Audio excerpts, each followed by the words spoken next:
Welcome back to success academy again. All India institute of medical science AIIMS new Delhi के तरफ से notice निकाला गया एम्स सीआरई के लेके गुड न्यूज़ आया है। एम्स सीआरई का जो काउंसलिंग है 2024-25 का जो एग्ज़ाम हुआ था उसका जो काउंसलिंग वो स्टार्ट हो गया। 5 तारीख से स्टार्ट हो गया। 4/5/2025 कल रात को एक नोटिस निकाला गया है सीआरई के द्वारा। क्या नोटिस है? काउंसलिंग के लेके जो शेड्यूल ऑफ सीट एलोकेशन कब से स्टार्ट हुआ है? 5/5/2005 से लेके कितना तारीख तक होगा? 15/5/2025 तक होगा काउंसलिंग। सीआरई का काउंसलिंग 5 PM तक होगा। इसका रूल्स क्या है, रेगुलेशन क्या है, वीडियो में ज़रूर बताऊंगा सब डिटेल्स। पूरा देखना वीडियो, नहीं तो एक गलती के वजह से पूरा तुम्हारा जो फॉर्म है वो कैंसिल हो जाएगा, कोई भी सीट तुम्हारा नहीं मिलेगा। इसलिए पूरा वीडियो देखना, एंड तक बने रहे। क्या है सेकंड, क्या बोल रहे हैं इधर, जो एक्सरसाइज ऑफ चॉइस फिलिंग 5 तारीख से 15 तारीख तक होगा। सेकंड पॉइंट क्या है? अनाउंसमेंट ऑफ सीट एलोकेशन उस 15 तारीख के बाद कुछ दिन बाद 5 to 7 डेज बाद क्या होगा? इसका रिजल्ट जो सीट एलोकेशन, फर्स्ट काउंसलिंग का जो सीट एलोकेशन वो डिक्लेयर होगा। उसके साथ होगा जो वेटिंग लिस्ट डिक्लेयर होगा। उसके बाद 3 पॉइंट में क्या बोला है? जो report physically to the allotted institute with original document certificates at the institute. उसके बाद रिपोर्ट करना है। कहाँ पे रिपोर्ट करना है? जिसका सीट मिलेगा फर्स्ट काउंसलिंग में कंप्लीट होने के बाद जिसका सीट मिलेगा उसका रिपोर्ट करना है। कहाँ पे? जो इंस्टीट्यूशन में सीट उसका मिलेगा उस इंस्टीट्यूशन में इसका रिपोर्ट करना है। किसके लिए? ना डीवी के लिए, डॉक्यूमेंट वेरिफिकेशन के लिए ऑल डॉक्यूमेंट्स लेके उस इंस्टीट्यूशन में डीवी के लिए जाना पड़ेगा। क्या क्या डॉक्यूमेंट्स लगेगा सब लास्ट में बताऊंगा वीडियो में। यहाँ पे क्या बोला है, जो रूल्स है, क्या रूल्स है इस सीआरई का काउंसलिंग के लेके, क्या रूल्स से क्या करना पड़ेगा डिटेल्स में बता रहा हूँ। सीआरई का काउंसलिंग के लिए कहाँ जाना पड़ेगा? सीआरई का जो ऑफिशियल वेबसाइट है www.aimsexam.ac.in, यहाँ पे जाना पड़ेगा। उसके बाद कौन कौन पोस्ट एलिजिबल है अभी इस काउंसलिंग के लिए?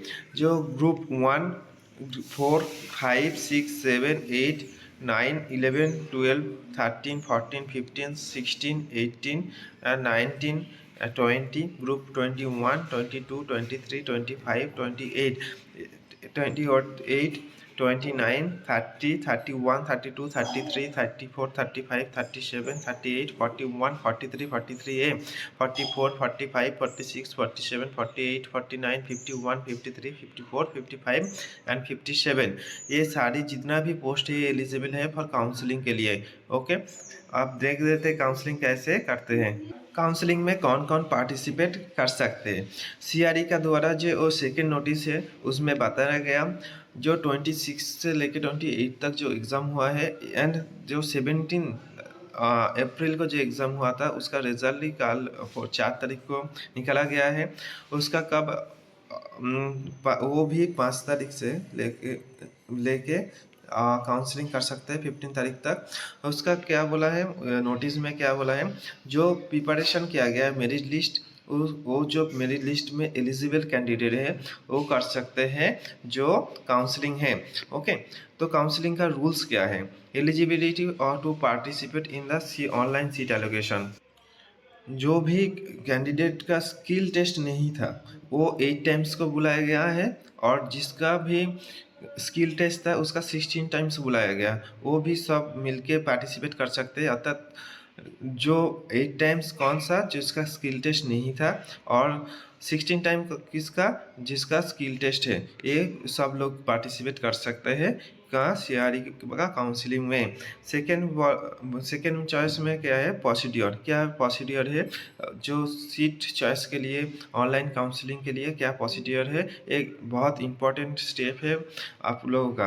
राउंड 1 जो काउंसलिंग है, दोनों काउंसलिंग होगा, 2 काउंसलिंग होगा। Round 1 counselling and round 2 counselling. Round 1 counselling में क्या होगा, राउंड 1 से काउंसलिंग में फर्स्ट आपका क्या करना है, फर्स्ट स्टेप यहाँ पे बताया गया है। स्टेप 1 में है exercise of order and preference of choice. Step 1, ये जो स्टेप है, स्टेप 1 में exercise of order preference of choice. इस स्टेप में आपका डैशबोर्ड में फर्स्ट जाना है। एम्स का जो ऑफिशियल वेबसाइट है AIIMSexam.in, जो ऑफिशियल वेबसाइट है वहाँ पे जाना है। डैशबोर्ड में लॉगिन करने के बाद आपका डैशबोर्ड खुल जाएगा। अब मैं वीडियो में बताऊंगा कैसे क्या करना है, ज़रूर बने रहें। उसके बाद लॉगिन करने के बाद आपका डैशबोर्ड खुलने के बाद आफ्टर ऑनलाइन सीट एलोकेशन में जाना है। जो सीट एलोकेशन है वहाँ पे जाना है पोर्टल में। उसके बाद आपका मर्जी है, आप जो सीट का जो एलोकेशन का सेट था, क्वालिफिकेशन का सेट था, वो भी आप अपडेट कर सकते हैं और चेक कर सकते हैं कौन सा पोस्ट में आप एलिजिबल हो, उसके लिए आप चेक कर सकते हैं। ओके, जो भी लैब वाला है, रेडियोलॉजी वाला है, उसका कोई गलती था पहले सीट एलोकेशन में, कोई भी चॉइस फिलिंग में, वो अपडेट कर सकते हैं। और एक्सरसाइज ऑर्डर और प्रेफरेंस ऑफ चॉइस, देन क्या करना है, एक्सरसाइज ऑर्डर प्रेफरेंस। आपका जो एलिजिबिलिटी है, आप मान के चलिए जो BMLT वालों है, BMLT ओनली कोई एक्सपीरियंस नहीं है, वो 3 पोस्ट के लिए एलिजिबल है। 1 2 3, कौन सा 3 है, एक एम्स न्यू दिल्ली, सेकंड क्या है CFMS, और थर्ड क्या है ना, जो एम्स, और एक एम्स है जो हिमाचल प्रदेश में। 3 पोस्ट के लिए एलिजिबल है। सपोज वो 3 पोस्ट के लिए वो उसका चॉइस फिलिंग करना है। कैसे, वो शायद 1 नंबर के लिए रख सकते हैं AIIMS new Delhi, second CFMS, ऐसे थर्ड अदर्स जो एम्स है वो रख सकते हैं। ऐसे 3 पोस्ट रख सकते हैं। जो BMLT का ये सेकेंड बंदा है, BMLT के साथ 2 इयर्स एक्सपीरियंस है, कोई भी बंदा है 2 इयर्स एक्सपीरियंस, उसका एलिजिबिलिटी में और कुछ है, क्या है, जो एम्स का है, दोनों पोस्ट है। न्यू दिल्ली में एक सीनियर MLT पोस्ट था और 2 JMLT पोस्ट था, कोई भी पोस्ट था। अदर्स कुछ पोस्ट था, रेडियोलॉजी में तो कोई बंदा है, रेडियोलॉजी का 2 पोस्ट था। ऐसे कि वो जो ये लेवल 6 है, लेवल 5 है, जो भी बंदा है, कोई भी बंदा है, MLT का फर्स्ट प्रेफरेंस है, फर्स्ट प्रेफरेंस में MLT लेवल 6 का न्यू दिल्ली रख सकते हैं। सेकेंड चॉइस में JMLT भी रख सकते हैं। नहीं तो अदर्स पेज में जो एलिजिबल है MLT लेवल 6, दोनों में अदर्स कोई प्लेस में लेवल 6 है तो वहाँ पे वो सेकेंड प्रेफरेंस में लेवल 6 रख सकते हैं। क्योंकि जो फर्स्ट आपका चॉइस होगा, सेकेंड चॉइस होगा, उसी बेसिस में आपका सिलेक्शन होगा। आपका फर्स्ट चॉइस फर्स्ट देखा जाएगा, जो फर्स्ट चॉइस आप एलिजिबल हो, आपका मेरिट लिस्ट के बेसिस में आपका देखा जाएगा, आप एलिजिबल हो, आपका कोई सीट मिल रहा है कि नहीं मिल रहा है। सेकेंड में देखा जाएगा, जो आपका सेकेंड जो चॉइस दिया है हुआ है आप, वो देखा जाएगा आप एलिजिबल हो और नहीं हो। ऐसे थर्ड में जाएगा, फोर्थ में जाएगा। जो आपका लेवल कम है आप नीचे रखिए, और ऊपर में जब लेवल ऊपर है, लेवल 6 है, लेवल 7 है, आप जो एलिजिबल आप जब होगा तो वो ऊपर में रखिए। क्योंकि एक 5 से लेवल 6 प्रमोशन में बहुत टाइम लगता है, 5-6 साल। आप जब एलिजिबल है लेवल 6 में, आप लेवल 6 फास्ट रखिए, सेकेंड में लेवल 5 रखिए, देन लेवल 4 2 3 रख सकते हैं। क्योंकि जो आपका प्रमोशन होगा, उस प्रमोशन के टाइम में बहुत दिक्कत होता है, टाइम लगता है, 5-7 साल, क्योंकि 10 साल भी लग सकता है। आपका जो मिल रहा है चांसेस, लेवल 6 फास्ट रखिए। ओके, उसके बाद चॉइस फिलिंग जितना भी पोस्ट आप एलिजिबल है वो रखिए, कोई भी गलती नहीं की है आप। आपका क्वालिफिकेशन नहीं है, कोई भी एक्सपीरियंस नहीं है, आप दे दिया, आपका BMLT है, आप चॉइस कर दिया DMLT के साथ DMLT, ऐसा मत कीजिए, आपका कैंसिल भी हो सकता है। जो CRE के द्वारा जो नोटिस निकाला गया है उसमें बताया गया है एसेंशियल जो क्राइटेरिया है उसका फुलफिल करना है। नहीं तो जो इंस्टीट्यूशन का है, उसका मर्जी है, वो कैंसिल भी कर सकता है, वो रख भी सकता है, उसका मर्जी है, क्योंकि कैंसिल भी हो सकता है। तो आप प्रॉपर जो सेट है क्वालिफिकेशन वो प्रॉपर फिलअप कीजिए। जो बीएमएलटी है बीएमएलटी कीजिए, जो डीएमएलटी है वो डीएमएलटी कीजिए सेट, नहीं तो आपका कैंसिल हो सकता है। जिसका 500 के अंदर रैंक है वो कुछ भी गलती मत कीजिए, उसका चांसेस है किसी को कुछ भी एक सीट मिलना का चांस बहुत ज़्यादा है। देखो उसके बाद जो exercise order preference of choice, उसके बाद क्या करना है, सेव करना है। चॉइस आपका 10 पोस्ट है, 10 अलग अलग इंस्टीट्यूशन का 10 पोस्ट है। आप 1 2 3 करके आपका चॉइस कर दिया, 4 5 6 6 7 8 9 10 करके चॉइस फिलिंग कर दिया। उसके बाद सेव करना है, उसके बाद सेव एंड लॉक ऑर्डर करना है। प्रेफरेंस ऑफ चॉइस का लॉक करने के बाद एक अच्छा फाइनल सबमिशन करना है। फाइनल सबमिशन के बाद तुम कभी भी एडिट नहीं कर सकते, कभी भी एडिट नहीं कर सकते। सोच समझ के करना है, जो करना है सोच समझ के करना है। एक बार सबमिशन हो गया तो और दोबारा नहीं कर सकते है, एडिट नहीं कर सकते है। ध्यान से ये नोटिस पढ़ना है, वीडियो ध्यान से देखना है फर्स्ट तक लास्ट तक और करना है। उसके बाद क्या, take a printout of locked order preference of choice. अब जब जो चॉइस फिलिंग किया है उसका जो प्रेफरेंस है 1 2 3 4 करके उसका एक प्रिंट आउट निकाल लो। बाद में जब तुम्हारा कोई प्रॉब्लम होगा, दिक्कत होगा, उसमें जरूर में काम आएगा। ओके, उसके बाद क्या बोला है, उसके बाद बोला है ये step 2 declaration of result of seat allocation. उसके बाद 15 तारीख के बाद 2022 तक रिजल्ट आ जाएगा 7 दिन के अंदर। 15 तारीख खत्म होने के बाद सीट एलोकेशन में एक provisional in order of merit of choice का ऑर्डर ऑफ प्रिपरेशन आपको देगा। Result online seat allocation result एक पब्लिश होगा वेबसाइट में। आपका जो चॉइस फिलिंग किया वहाँ पे आपका डैशबोर्ड में शो होगा, आपका कहाँ पे सीट मिला है, आपका क्या सीट मिला है, कौन सा इंस्टीट्यूशन में सीट मिला है, कौन सा पोस्ट के लिए सीट मिला है, वो भी शो करेगा आपका डैशबोर्ड में। और एक result online seat allocation publish होगा वेबसाइट में। Upload request certificate self attested scan copy in portal. একটা upload request certificate self attested scan copy upload करना पड़ेगा उस टाइम में। Download print provisional allocation letter, जो आपका प्रोविजनल एलोकेशन लेटर मिलेगा, जो सीट मिलेगा उसके लिए एक लेटर मिलेगा, वो लेटर आप डाउनलोड कर सकते हैं। वो लेटर के लेके आप डीबी में जा सकते हैं। ओके, उसके बाद क्या, portal report physical to the allotted institution with original document certificate as per schedule of documents verification that institution।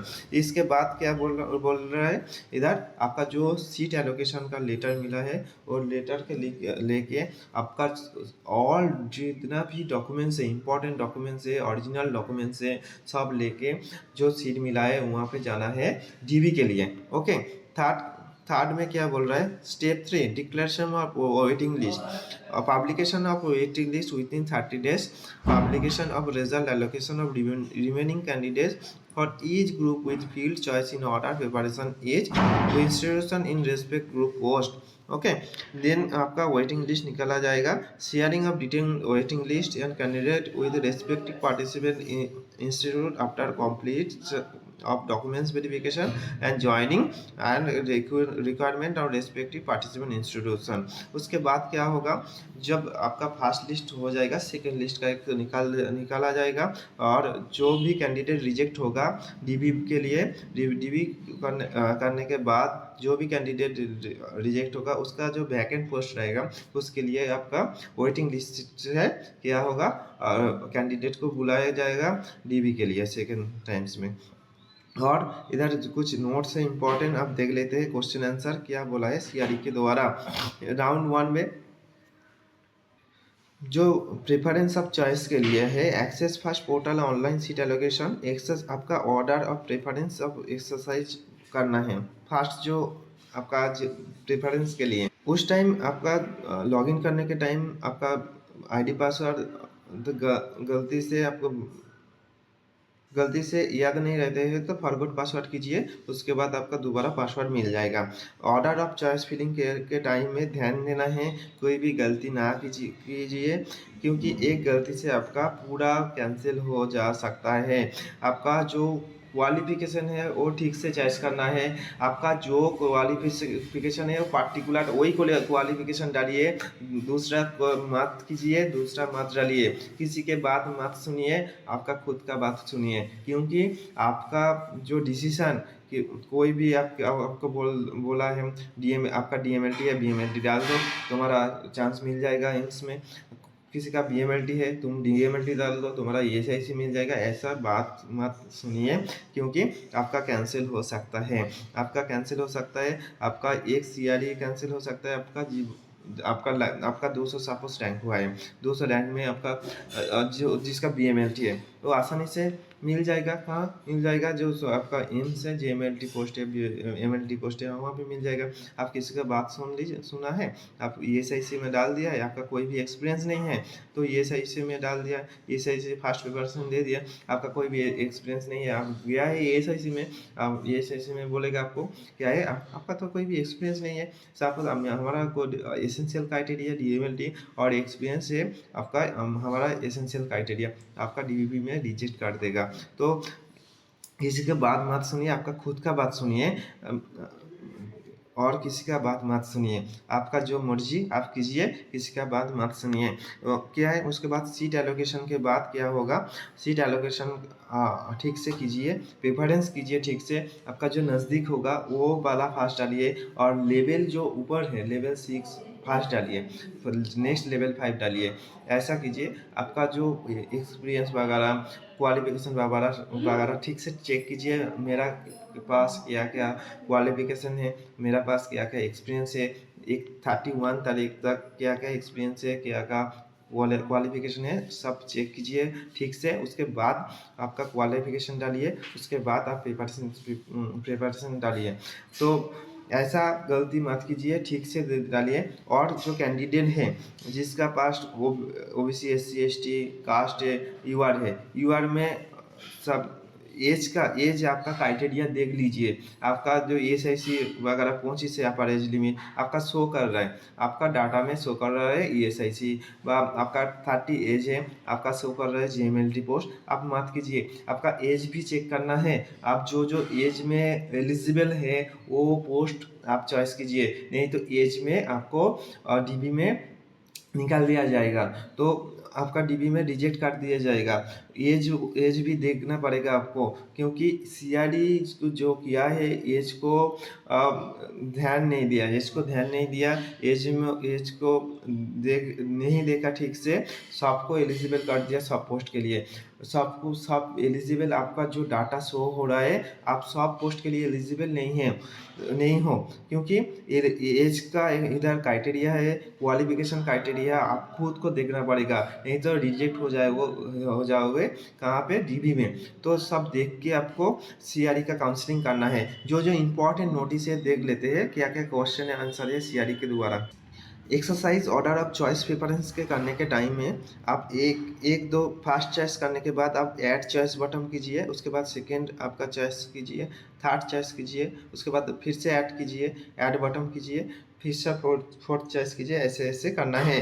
लेकिन कोई भी आपका बाद में मन कर रहा है जो उस टाइम में, तो रिमूव करना है वो इंस्टीट्यूशन, और रिमूव चॉइस का बटन दबाइए, डिलीट कीजिए, तो वो रिमूव हो जाएगा। ओके, लास्ट में क्या करना है? सेव एंड प्रोसिस्ट करना है, and to save choice preference करना है। ओके, उसके बाद क्या करना है? Up and down arrows dragging and dropping करने के पोजीशन आप ठीक कर सकते हैं। और उसके बाद submission and lock their choice करना है, एंड फुल सबमिशन करना है। उसके बाद सबमिटिंग एंड लॉकिंग चॉइस के करने के बाद क्या है? फुल सबमिशन करना है। फुल सबमिशन करने के बाद कोई भी एडिट आप नहीं कर सकते हैं और दोबारा नहीं कर सकते। टाइम है आपके पास, थोड़ा टाइम लीजिए। एक 5 मिनट 10 मिनट का काम है। आप लिस्ट बनाइए, आपका एज का लिए, आपका क्वालिफिकेशन का एक लिस्ट बनाइए, उसके बेसिस पे आप काउंसलिंग कीजिए। नहीं तो आप बैठ गया, नोटिस आ गया, अब स्टार्ट कर दिया काउंसलिंग। ऐसे मत कीजिए, आप टाइम लीजिए, एक लिस्ट बनाइए, आप कौन सा पोस्ट के लिए एलिजिबल हो, आपके एज का बेसिस पे कौन सा पोस्ट के एलिजिबल हो, सबका एक लिस्ट बनाइए। आपका जो जो एलिजिबल पोस्ट है वही चॉइस में डालिए और ज़्यादा पोस्ट मत डालिए जो एलिजिबल नहीं होगा। Okay, then last viewing and printing choice after submission. अब सबमिशन करने के बाद आपका एक प्रिंट निकल लीजिएगा, वो आपका बाद में ज़रूर काम में आएगा। ओके, आपके साथ जो 15 तारीख के बाद आपका 7 दिन के अंदर रिजल्ट आएगा, उसके बाद आपका क्या होगा, जो लिस्ट ऑफ डॉक्यूमेंट्स आपका लाएगा डीवी के लिए, आपका जो लिस्ट फर्स्ट लिस्ट जो निकाला जाएगा आपका शो होगा आपका कौन सा सीट मिला है, और उस टाइम क्या क्या डॉक्यूमेंट्स लगेगा ये इम्पोर्टेंट है आपके लिए। देख लीजिए क्या क्या डॉक्यूमेंट्स लगेगा। एक रिजल्ट लाएगा जो रैंक सिक्योर किया है और रैंक कार्ड लगेगा। सेकेंड है रजिस्ट्रेशन स्लिप, ऑनलाइन रजिस्ट्रेशन है कैंडिडेट सिग्नेचर, आपका जो फॉर्म फिलअप किया है रजिस्ट्रेशन स्लिप है वो लगेगा। 3 नंबर है admit card having candidate signature, admit card लगेगा आपका सीआरई का जो एडमिट कार्ड वो लगेगा। फोर्थ क्या है letter of the seat allocation, आपका सीट एलोकेशन जो सीट एलोकेशन के बाद जो सीट मिला है उसका जो लेटर है डैशबोर्ड में शो करेगा वो लाएगा ग्रुप में। ओके, 5 नंबर के proof of death certificate class 10 का जो आपका सर्टिफिकेट लगेगा।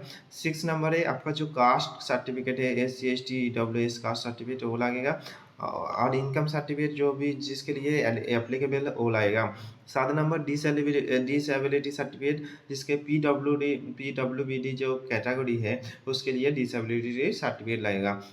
जो PWBD certificate showing extent of disability issued by the authorised component authority का होना चाहिए। ओके, जो डिसेबिलिटी का सर्टिफिकेट कंपोनेंट अथॉरिटी का होना चाहिए। NOC candidate are requesting to upload NOC who are currently working in central state PSB PSU body difference body में जो काम कर रहा है सेंट्रल का और स्टेट का जो एम्प्लॉय है उसका एनओसी लाएगा।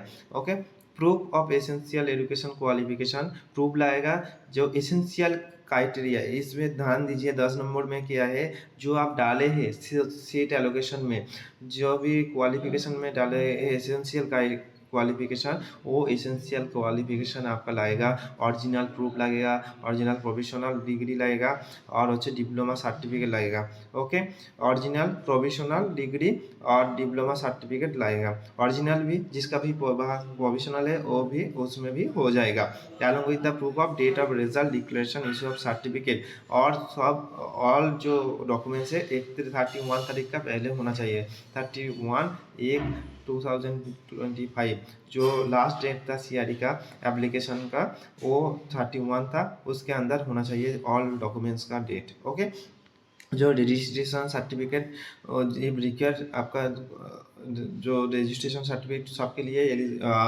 ज़रूरी नहीं है। जो नर्सिंग वालों है, जो नर्सिंग वालों के लिए ये ज़रूरी है, और फार्मासिस्ट वालों के लिए ज़रूरी है। जो अदर स्टेट का जो है पैरामेडिकल वालों को, सब स्टेट का रजिस्ट्रेशन अभी तक स्टार्ट नहीं हुआ इसलिए सबका ज़रूरी नहीं है या एप्लीकेबल भी नहीं है। 12 नंबर के में क्या बोला है, experience certificate higher ever required and duration of experience आपका लाएगा। जो एक्सपीरियंस मांगा है वो एक्सपीरियंस सर्टिफिकेट 31 तारीख तक होना चाहिए। उसके कम होने से उससे बाद का एक्सपीरियंस काउंट नहीं होगा।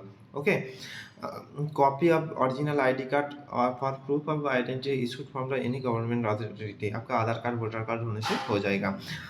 Any other certificate documents required respective AIIMS hospital, आपका फिर से रेस्पेक्टिव एम्स का द्वारा एक नोटिस निकाला जाएगा जो क्या क्या डॉक्यूमेंट्स लगेगा, क्या क्या और कुछ लगेगा। ओके, राउंड टू का क्या है, waiting list of each group will be publish with in 30 days. 30 days के अंदर वेटिंग लिस्ट निकाला जाएगा। ये क्या वेटिंग लिस्ट है, ये कौन सा पोस्ट के लिए वेटिंग में है ये निकाला जाएगा। और क्या है, सेपरेट और सेकेंडरी काउंसलिंग होगा, उसमें आप जो रिजेक्ट होगा कैंडिडेट उसमें आपका मिल सकता है दोबारा, जो कैंडिडेट हो काउंसलिंग हो उसमें सीट आपका मिल सकता है। और बोल रहा है इधर, inclusion in the waiting list does not guarantee appointment, इनका गारंटी नहीं दे रहा है। जो वेटिंग लिस्ट का कैंडिडेट का जो वेटिंग लिस्ट है उसका अपॉइंटमेंट का कोई गारंटी नहीं है। और जनरल कंडीशन कुछ भी दिया है, कुछ जो सीआरई के द्वारा है, जो जनरल इंस्ट्रक्शन है एक बार देख लेते हैं हम लोग। 3 नंबर है में पॉइंट, बहुत इंटरेस्टिंग पॉइंट है। क्या बोला, in case of candidate select in incorrect qualification set करने वाले हैं in is allotted seat in instituted hospital with they not fulfil the essential qualification. they will not fulfill essential qualification, their candidate will be cancelled। Candidate और cancel हो जाएगा। यहाँ पे बोल दिया गया है जो एसेंशियल क्वालिफिकेशन फुलफिल नहीं करेगा उसका कैंडिडेट कैंसिल, उसका कैंडिडेचर कैंसिल हो जाएगा। सेकेंड में क्या बोल रहे हैं, all candidate must exercise their preference carefully. आपका फुलफिल करना है the choice once submit and lock shall be applicable all stage down of seat allocation and no changes will be allowed therefore. आपका जो सीट एलोकेशन है, submission है, lock होने के बाद आपका नहीं चेंज कर सकते हैं, कोई भी नहीं चेंज कर सकते हैं, ध्यान से करना है। और जो एसेंशियल क्वालिफिकेशन मांगा है उसका बेसिस के नहीं आपका सिलेक्शन होगा, अदर्स का नहीं तो आपका गलत चूज करने पर आपका कैंसिल हो जाएगा। आपका ध्यान से करना है, ओके। और एपीक्यू क्वेश्चन दिया है सीआरई के द्वारा, व्हाट इज सीआरई 2024, जो 24 का एग्जाम हुआ था ग्रुप बीसी के लिए, उसके लिए आपका काउंसलिंग है।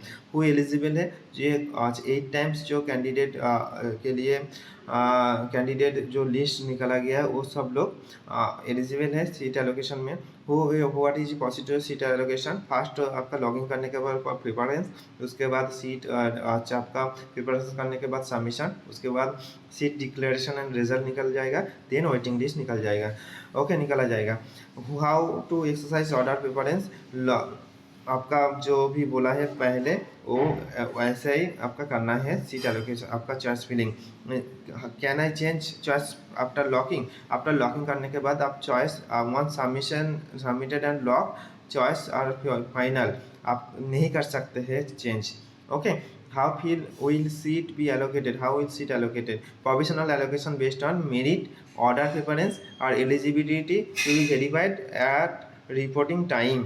एलिजिबिलिटी चेक करा जाएगा merit list and order of preference के बेसिस पे आपका प्रोविजनल जो आपका सीट मिलेगा वो इसका बेसिस में करा जाएगा, okay.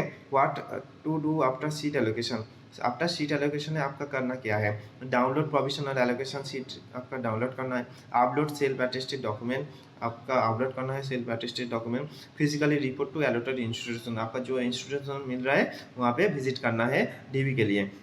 What if no choice are exercised? Such candidates will not considered for allocation or waiting list। आपका जो भी चॉइस नहीं फिल करेंगे वो एलिजिबल नहीं है कोई भी सीट के लिए, ठीक है। How will I inform, how will I be inform through AIIMS website, AIIMS कैसे आप इन्फॉर्म होंगे सीट के लिए, थ्रू एम्स वेबसाइट चेक करना है, कैंडिडेट डैशबोर्ड चेक करना है, ईमेल एसएमएस अलर्ट आपका चेक करना है।